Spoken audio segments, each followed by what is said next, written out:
Bueno, acá continuamos con el video. Estábamos hablando acerca de la expansión ultramarina de las potencias europeas y quedamos en comenzar a hablar sobre la monarquía española.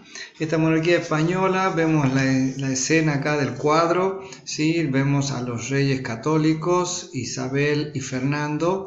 No sé si ustedes saben, pero España durante la Edad Media se había fragmentado su poder y entonces se habían constituido numerosos reinos, pero con el correr de los tiempos se fue dando el proceso inverso. El proceso de la fragmentación fue reemplazado por el proceso de unificación hasta llegar a constituirse dos grandes reinos, el de Castilla y el de Aragón, y por un matrimonio arreglado estas dos coronas unieron a sus primogénitos y lograron esta ansiada unificación de España.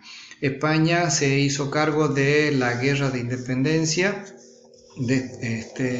desplazando a los musulmanes de la península ibérica, y ese año es cuando Cristóbal Colón, por medio de gente del ámbito religioso, consiguió audiencia y fue escuchado, recibido y finalmente aceptada su propuesta de viaje hacia el occidente mediante la firma de una capitulación. Este documento es un documento de la época del siglo XV, en el cual consistía en una especie de contrato concretado o acordado, podríamos decir, entre los reyes y los españoles llamados adelantados, porque iban a ser los primeros en llegar hacia el Nuevo Mundo. Estos conquistadores pactaban las condiciones y cómo la corona no se haría cargo del pago de los gastos, Colón tendría que conseguir su propio financiamiento y parcialmente lo apoyaría económicamente la reina Isabel. El viaje de Colón partió del puerto de Palos de la Frontera, ¿sí?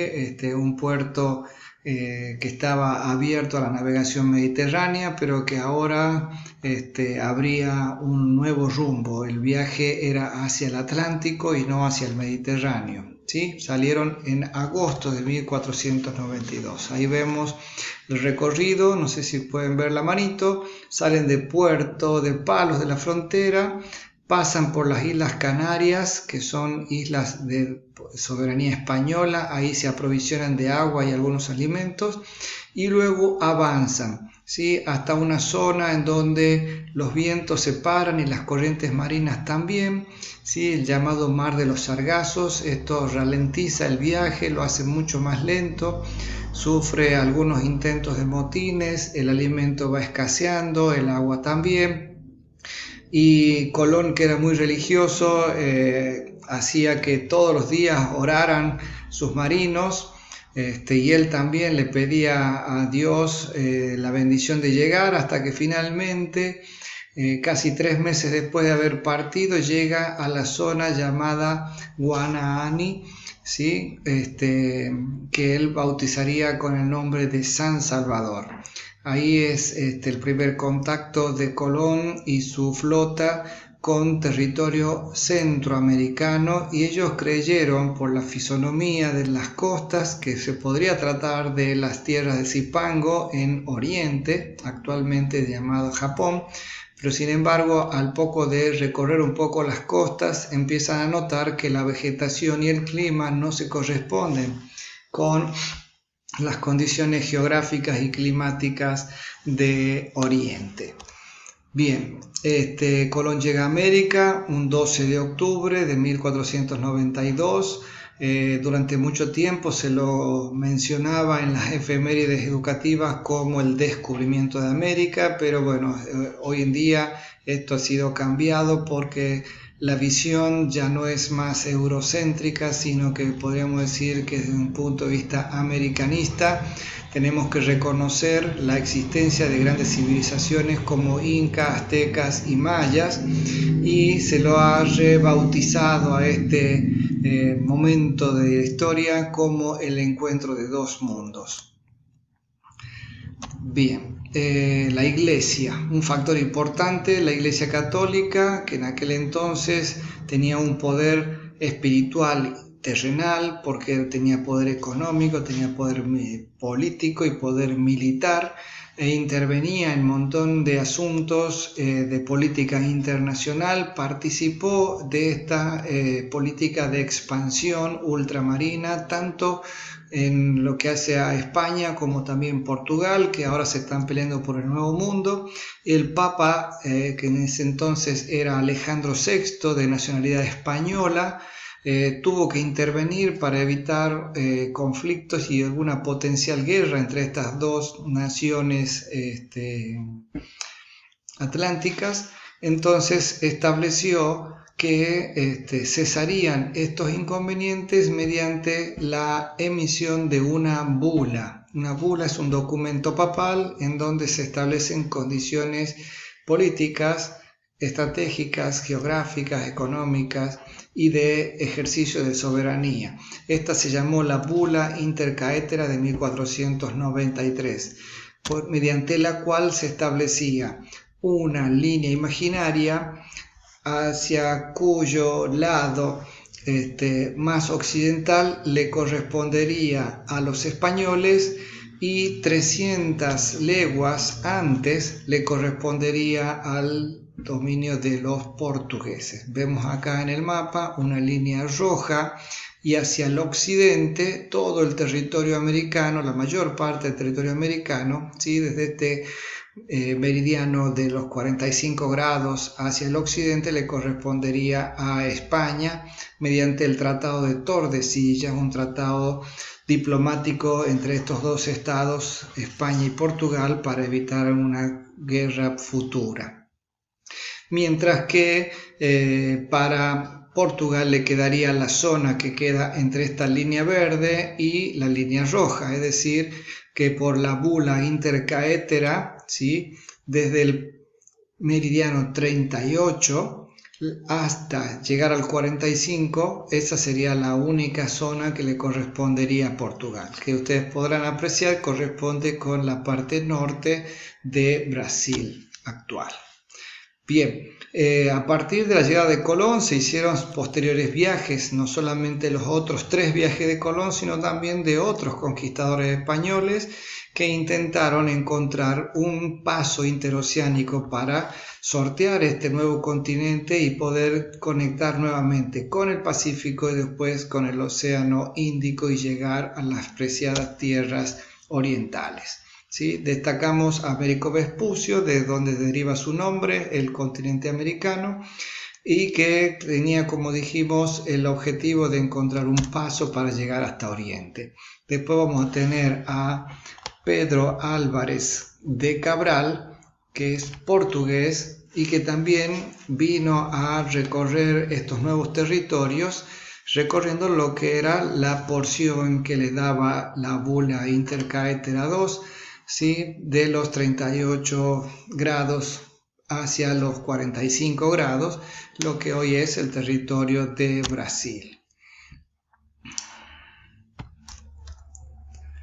Bien, siguiendo con esto, Hernando de Magallanes va a ser un conquistador español que busca también un paso interoceánico para conectar el Atlántico con el Pacífico y lo va a conseguir pasando por el estrecho que separa la Tierra del Fuego de la provincia de Santa Cruz, estrecho que hoy día lleva su nombre, Estrecho de Magallanes.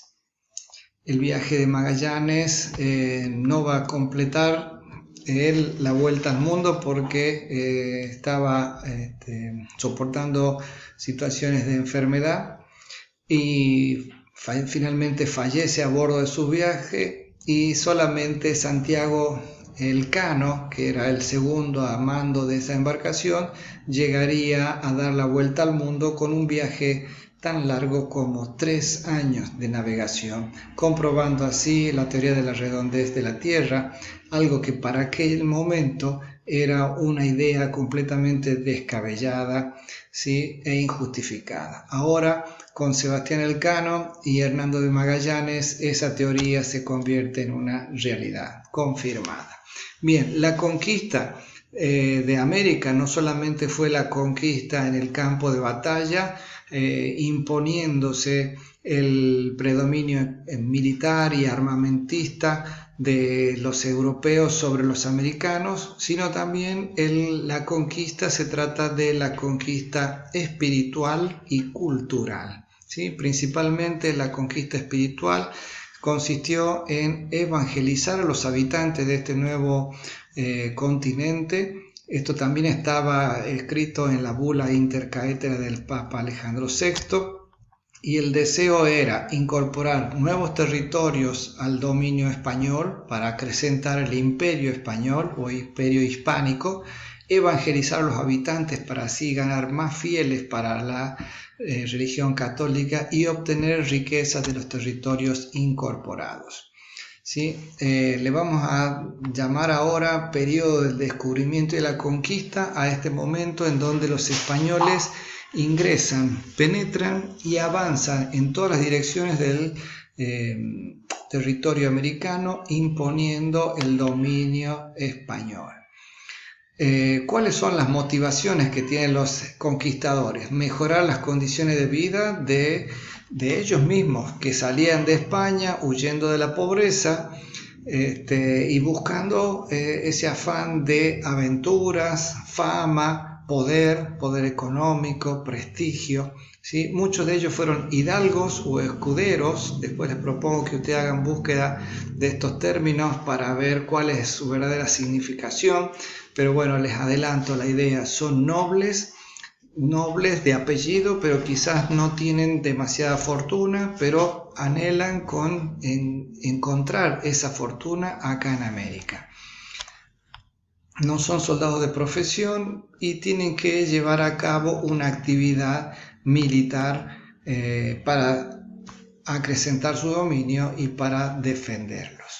¿Sí? Dijimos al comienzo que los viajes no eran solventados por la corona porque no estaban en condiciones económicas. Recordemos que comenzamos el video diciendo de que la corona española estuvo embarcada en la guerra de independencia expulsando a los turcos otomanos. Por lo tanto, estos viajes siempre contaron con el financiamiento de emprendedores privados que hacían su inversión y obviamente esperaban después recuperarla mediante ganancias.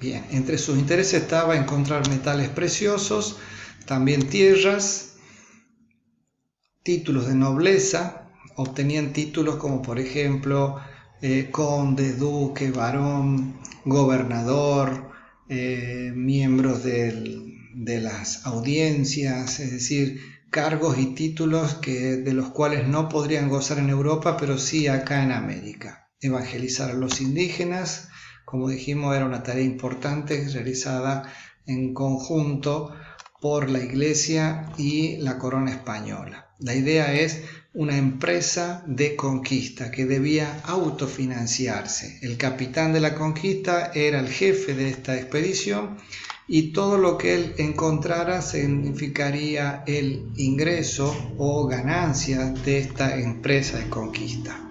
El rey y el conquistador o adelantado firmaban un contrato llamado capitulación y mediante el cual este conquistador reclamaba la posesión de estas tierras a nombre de su señor, pero también obtenía parte de esas tierras para él mismo y podía usufructuarla. Esto incluía a la tierra y a las riquezas que hubiera en ella, riquezas agrícolas, ganaderas o mineras, y también incluía la población nativa que sería explotada como mano de obra. El financiamiento de esta actividad, ¿sí?, sería privado o parcialmente privado y parcialmente estatal. La idea es tomar posesión y después de todo lo recaudado entregar una quinta parte de las riquezas a la corona española y procurar cumplir con el deber de la